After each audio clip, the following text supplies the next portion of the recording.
안녕하십니까. 맨눈으로 세상의 흐름 읽어드리는 Y타임스 정세 분석의 추복일입니다.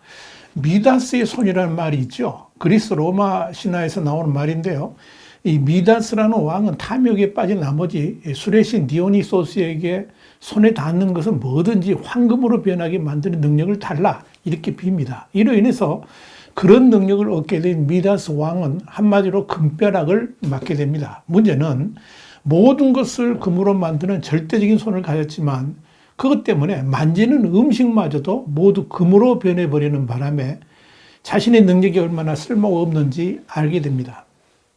결국 그는 디오니소스 신에게 그 능력을 없애달라고 간청합니다. 사실 이 미다스의 손이라는 것은 엄청난 능력을 말하기도 하지만 동시에 만지는 것마다 본연의 가치를 훼손시켜버리는 마이너스 손이라는 것을 뜻하기도 합니다.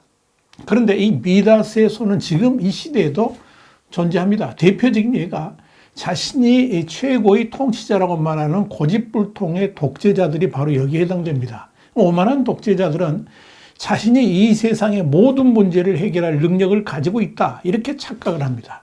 그래서 자신이 집권을 지속해야만 국가의 다양한 문제들을 다 해결할 수 있다라고 고집 피웁니다. 그런 이유 때문에 장기 독재의 길을 가는 거죠. 문제는 그렇게 착각하는 독재자들이 정권을 유지하는 한 그 나라는 결코 제대로 된 국가로서의 기능을 발휘하기 어렵다는 것이고요. 이로 인해서 그 독재자에 속한 국가의 국민들만 엄청난 피해를 보는 악순환을 거듭하게 된다는 겁니다. 그 독재자가 자신은 미다스의 손이 되어가지고 국가의 모든 것을 국민의 이롭게 만들고 있다고 착각하지만 사실은 국가의 본질을 다 망가뜨리는 마이너스의 손이 되어 있다는 것을 결코 깨닫지 못합니다. 그런 마이너스 손으로 이 시대의 대표적인 인물들이 바로 중국의 시진핑, 러시아의 블라디미르 푸틴, 그리고 북한의 김정은 등일 겁니다. 중국의 시진핑 주석은 장기 독재 욕심을 부리면서 잘 나가던 중국을 완전히 마오쩌둥 시대로 회귀시키는 역주행을 하고 있습니다. 시장 경제로 나아가던 덩샤오핑 노선을 벗어버리고 세계 패권 장악이라는 망상을 앞세워가지고 자신이 마치 미다스의 손이라 착각하면서 다양한 정책들을 펼칩니다만은 시진핑이 의욕적으로 앞세우는 정책마다 세계 제2의 경제대국을 완전히 10년 전으로 20년 전으로 후퇴시키는 결과들만 만들어내고 있습니다.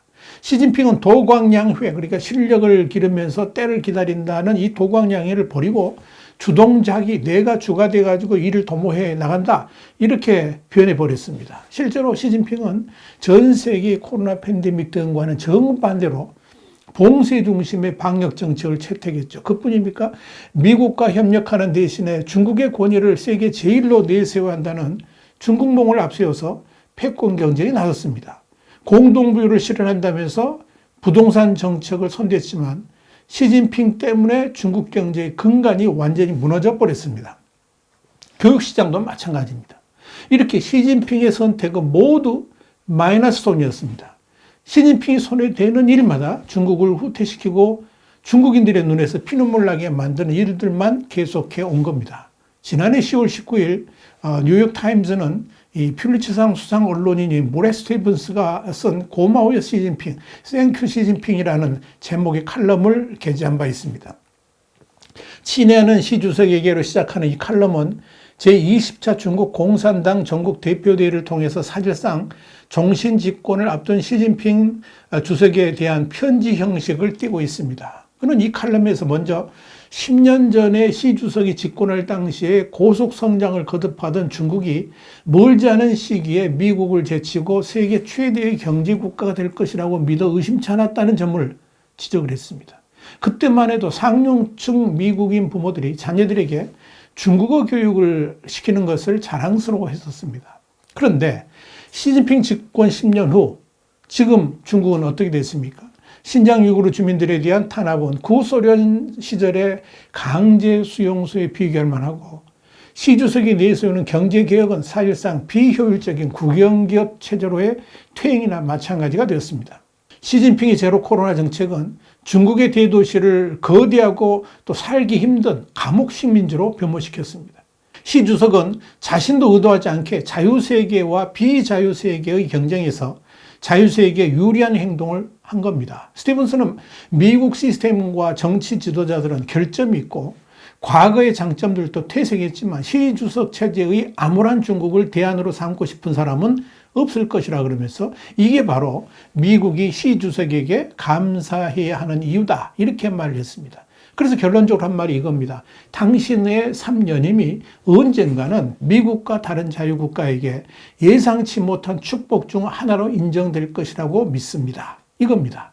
그런데 또다시 미국을 비롯한 서방 세계가 시진핑에게 땡큐 시진핑을 합창할 일이 생겼습니다. 이번에는 중국이 진짜 잘 나가는 산업이죠. 배터리 업계에 시진핑이 직접 훈시를 하고 나섰기 때문에 그렇습니다. 시진핑 주석은 지난 3월 6일 중국 인민정치협상회, 그러니까 정협에 참석해가지고 배터리 업계의 묻지마식 확장과 투자에 대해서 경고를 했습니다. 이미 황제가 되어버린 시진핑이 배터리 업계를 콕 찍어서 불만을 표했으니까 이제 소위 아래 것들이 벌떼같이 나서가지고 배터리 업계를 손보게 될 겁니다.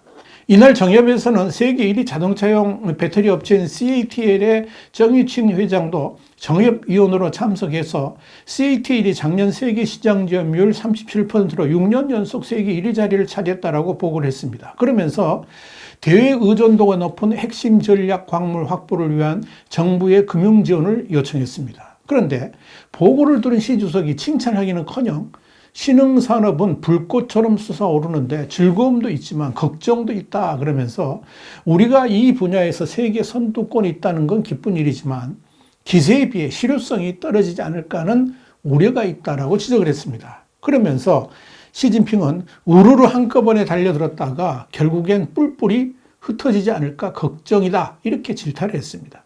시진핑이 이어서 국제 경쟁에 참여할 때는 시장은 얼마나 큰지, 어떤 위협이 있는지를 살피는 종합적인 기획이 필요하다 그러면서 안정적이고 신중하게 산업 발전이 이루어지도록 하고 산업 발전과 안보의 관계에 대해 종합적으로 살펴봐야 된다라고 지적을 했습니다. 한마디로 중국 공산당이 CATL의 경영 전략까지 통제하고 간섭하겠다는 굳은 의지를 내비친 겁니다. 시진핑의 발언은 사실 이 배터리의 공급 과잉을 우려한 측면이 있기는 합니다.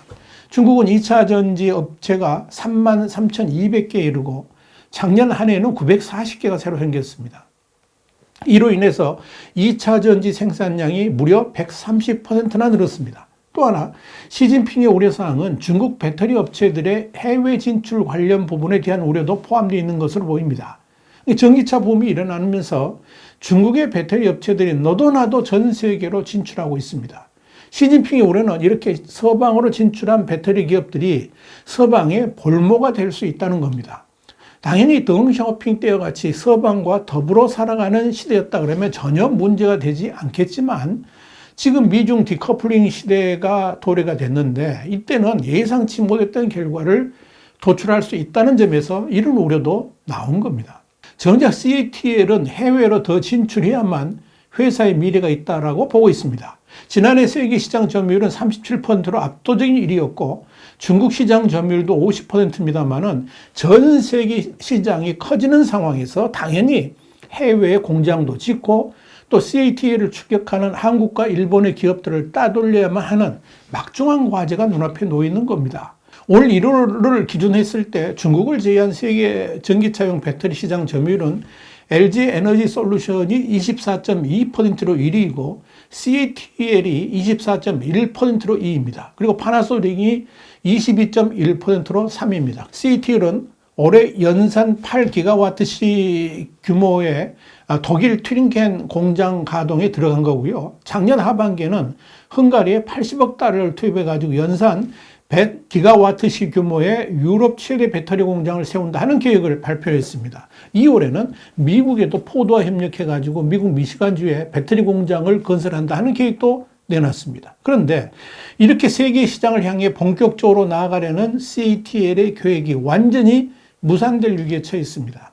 시진핑의 지시는 중국에서는 바로 법이고 국가 정책의 기본이 되기 때문에 그렇습니다. 당장 시진핑의 경고가 CATL을 강하게 압박하기 시작했습니다.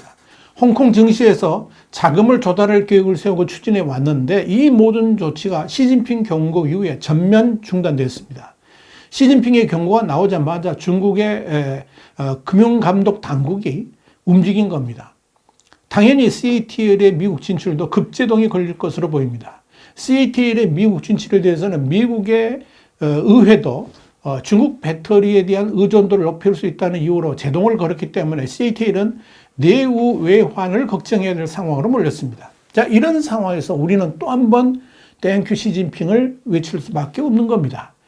시진핑의 고집불통 정책 때문에 중국의 배터리 업계가 초토화될 수도 있기 때문에 그렇습니다. 이렇게 밑도 끝도 없이 중화민족의 위대한 부흥을 외치는 시진핑에 해당되는 말이 딱 이겁니다. 항용유회, 항용유회. 이게 뭐냐면 하늘 모르고 끝까지 오른 용은 반드시 후회한다. 이런 뜻입니다. 와이타임 정세 분석이었습니다. 감사합니다.